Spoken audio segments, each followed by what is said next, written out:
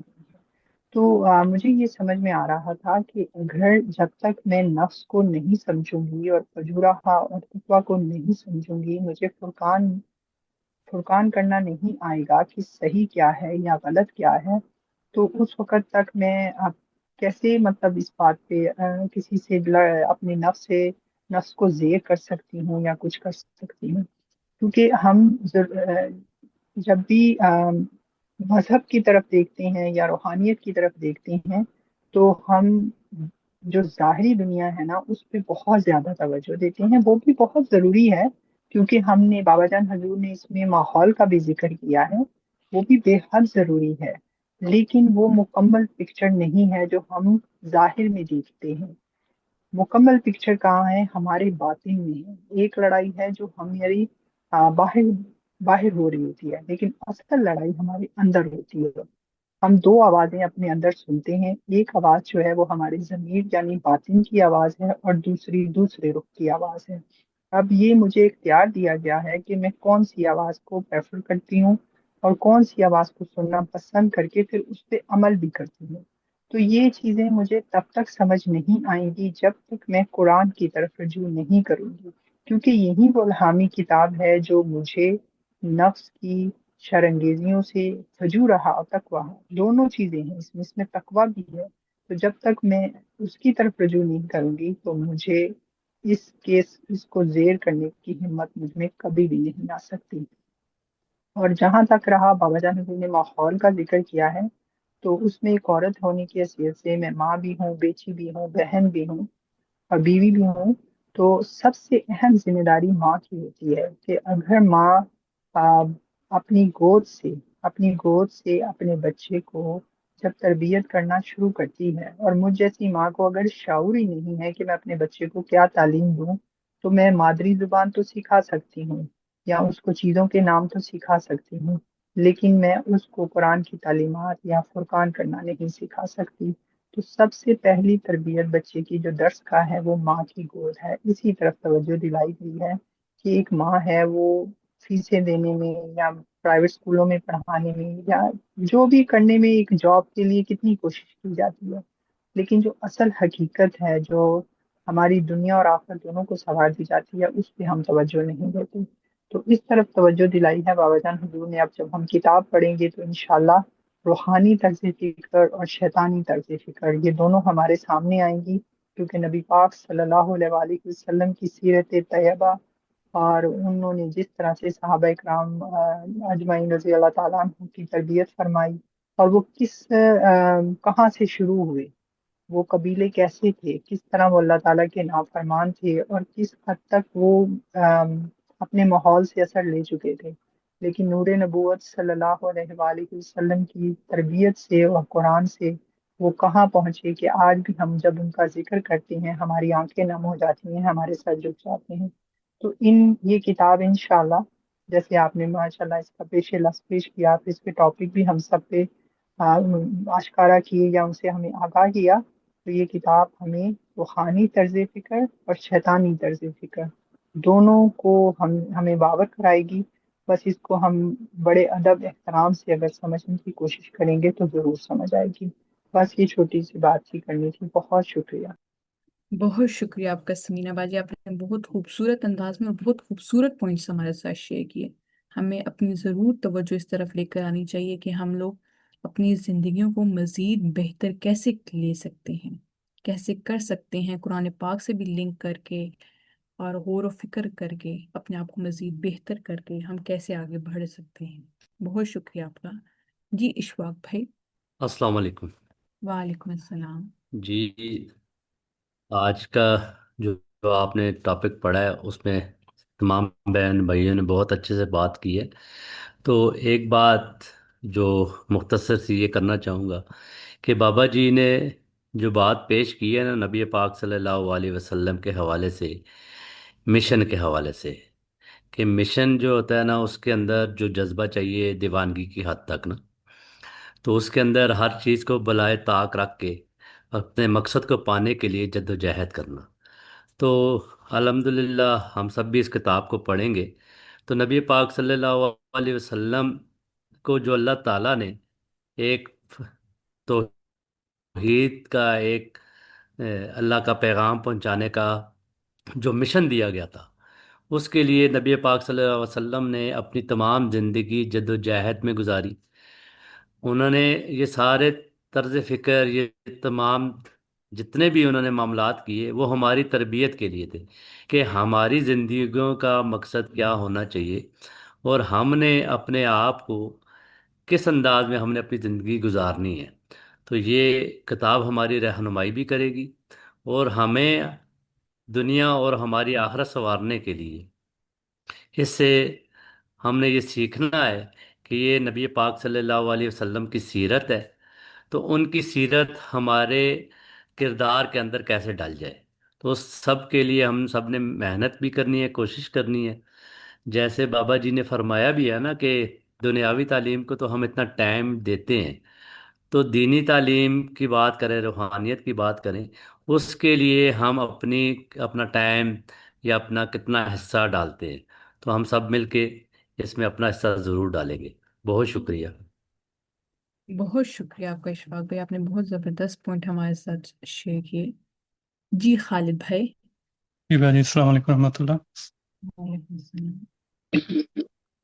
بھائی دو سطریں جو آپ نے اسی دوران پڑھی ہیں، میں اس کو تھوڑا سا دہراؤں گا، پھر اس پہ بات کریں گے کہ حقیقت پسندانہ طرز فکر ہر آدمی کے اندر موجود ہے، لیکن ہر آدمی اسے استعمال نہیں کرتا۔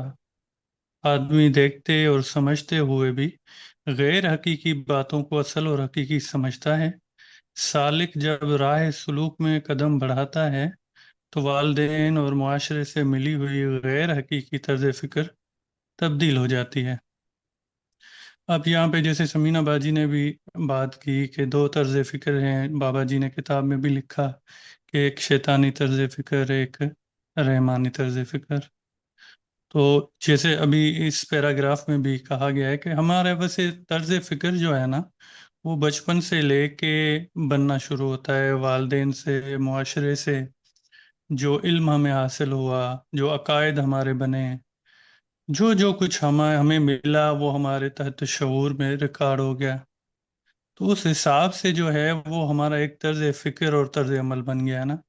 تو جب ایک سالک راہ سلوک جوائن کرتا ہے تو اس کے سامنے بہت ساری ایسی چیزیں آتی ہیں جو اس کے پرانے طرز فکر کے خلاف بھی نکلتی ہیں نا، خلاف ہوتی ہیں، یا یوں کہہ لیں کہ جو کچھ ہم نے اڈاپٹ کیا ہوا ہوتا ہے پچھلی اپنی زندگی میں، آ، اس کے اس کے بالکل 90 ڈگریز پر بھی چیزیں ہمیں پھر ملتی ہیں یا نظر آتی ہیں، یا جو علم ہمیں نیا ملتا ہے تو وہ کہیں کہیں جا کے اٹیک طور پر سنت نبوی یا اسوہ حسنہ صلی اللہ علیہ وآلہ وسلم پہ بہت ساری بے انتہا کتابیں لکھی گئی ہیں، اور ہم یہاں اتصال میں ماشاء اللہ تبارک اللہ، اللہ کے فضل و احسان سے ہم محض پڑھ نہیں رہے بلکہ اس پہ تفکر بھی کرتے ہیں نا۔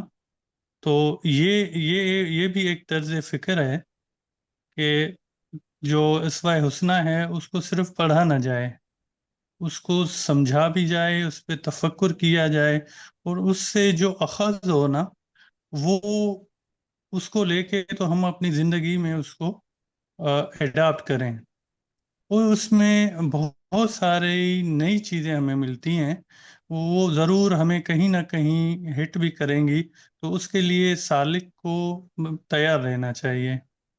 سملرلی جب ہم کہیں بھی، مثال کے طور پر میرے پاس گلاس پانی سے بھرا ہوا ہے اور میرے سامنے کوئی شربت کا جگ لے کے آیا ہے اور میں اس سے شربت لینا چاہ رہا ہوں، تو مجھے وہ گلاس خالی کرنا پڑے گا پہلے پانی سے۔ جب میں خالی کروں گا تو ہی اس سے شربت لے سکوں گا نا۔ تو ہم یہاں پہ جو بھی بیٹھے ہوئے ہیں بھائی بہنیں، تو ہم بھی انشاءاللہ اس طرز فکر کو اڈاپٹ کریں گے تاکہ ہمیں نیا علم ملے، نیا ڈائمنشن ملے، اور اس پہ تفکر کر کے تو انشاءاللہ ہم اپنی زندگیوں کو چینج کریں گے۔ السلام علیکم۔ بہت شکریہ آپ کا انشاءاللہ تعالیٰ، بہت شکریہ بھائی۔ جی سمینہ باجی۔ بس ایک چھوٹی سی بات یہاں شامل کرنی ہے کہ جیسے اشفاق بھائی نے کہا نا کہ اس میں کتاب میں بھی لکھا گیا کہ جنون کی ضرورت ہے، تو یہ ہم سب جانتے ہیں کہ حضرت خواجہ شمس الدین عظیمی رحمۃ اللہ علیہ جو کہ اس کتاب کے مصنف ہیں، انہوں نے ہمیشہ یہ فرمایا کہ کاش میرا جنون آپ کا جنون بن جائے۔ تو یہ مجھے بابا جان کی بات یاد آئی، اور اس میں ان کے جنون کو دیکھنے کے لیے کوئی مطلب کچھ کرنے کی ضرورت نہیں ہے۔ انہوں نے جتنا جو کچھ نوع انسانیت کے لیے اور نبی پاک صلی اللہ علیہ وسلم کے روحانی مشن کو فروغ دینے کے لیے جو مخلوق کی خدمت کی ہے، اور جو مخلوق کو دوست سمجھ کے جو ان کے لیے کر گئے ہیں، وہ ایک ایسی مثال ہے کہ جو آج کے دور میں تو کہیں نظر نہیں آتی۔ تو اس لیے جنون کو سمجھنا اگر ہے تو اگر ہم حضرت خواجہ شمس الدین عظیمی رحمۃ اللہ علیہ جو اس کتاب کے مصنف ہیں، اگر ان کی بایوگرافی یا ان کی حیات طیبہ کو دیکھیں تو ہمیں یہ جنون بہت آسانی سے نظر آ جائے گا، اور ہم اس سے سبق لے کے اس کو دیکھ کے چلے بہت زیادہ نہیں لیکن کچھ تو جنون اپنے اندر اتار سکتے ہیں۔ بہت شکریہ۔ بہت شکریہ سمینہ باجی، بہت خوشی ہوئی کہ سب نے ہمارے ساتھ اپنا حاصل تفکر شیئر کیا اور سب کی طرف سے ڈفرینٹ پوائنٹ آف ویو ہمارے سامنے آئے۔ تو آپ سب بہن بھائیوں سے بھی درخواست ہے آپ اپنا حصہ ضرور ڈالا کریں تاکہ ہم مل جل کر آگے بڑھ سکیں۔ اب میں لاسٹ میں فاطمہ باجی کو دعوت دوں گی کہ وہ حضور علیہ الصلوۃ والسلام کی پاک پیاری بارگاہ میں سلام کا تحفہ پیش کریں۔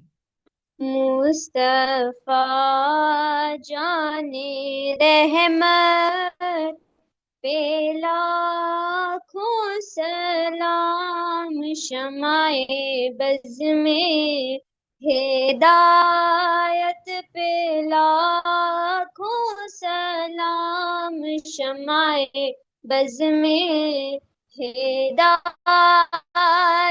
پہ لاکھوں سلام، جن کے آنے سے روشن زمانہ ہوا، جن کے آنے سے روشن زمانہ ہوا، اس نبی کی ولادت پہ لاکھوں سلام، شمع بز میں ہدایت پہ لاکھوں سلام، جن کے تلووں کے بول سے لیے عرش نے، جن کے تلووں کے عرش نے، اس کفے پاک کی حرمت پہ لاکھوں سلام، شمع بز۔ بہت شکریہ آپ سب کا، انشاءاللہ اگلے ہفتے ملاقات ہوگی آپ سب سے۔ تک کے لیے اپنا خیال رکھیے گا۔ بہت شکریہ، اللہ حافظ۔